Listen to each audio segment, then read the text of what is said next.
Why are there seemingly so many females in spiritual and energetic arts than males? This is an excellent question, and this is actually the one I really wanted to get to answer because there's a reason for it, and all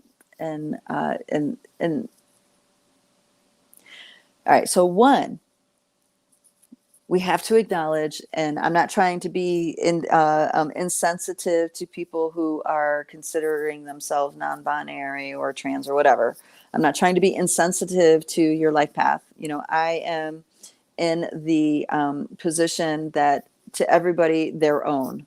You know, if being a non-binary makes you happy and brings you freedom and more love in your life, have at it. If being trans does that, then have at it. You know, I celebrate you for knowing yourself in such a way where you can do that and step out of the norms that you grew up with. I think that's amazing.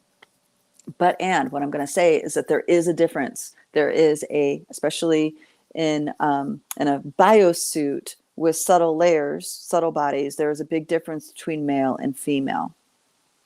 And the big piece is the womb space. It is a stargate that souls actively or potentially can come through into this reality. Now, medical science does not acknowledge this as a thing. But of course, in spiritual circles and in mystery schools, this is a huge thing. This is the thing, okay? This is the key to discovering the secrets of life, okay? So, because a soul is born into this world with a womb space that is a gateway with the potential to bring souls from anywhere in the multiverse into this reality, that means that that soul has certain capacities within their subtle bodies, light bodies, that govern them in a certain space holding way through this realm. Okay. And you got to like really settle into the deeper facet of the truth that I'm speaking of here. That means that soul that came into that female body through the vaginal canal into this reality, or maybe C-section into this reality, that soul has an agreement to be in that female body for some important aspect of their path and purpose. Okay. And not only did they agree to carry a stargate that has the potential to bring a soul in from the multiverse into this reality, they also came into a realm where there are a lot of, let's say, interfering nesting dolls to walking that, you know, to being a woman. Okay. So this is natural order here that I'm talking about. I'm just talking about natural lore. I'm not talking about cultural or laws or anything like this. I'm talking about natural lore. Without the woman, the female carrying the womb space, there would not be life for most mammals in this reality.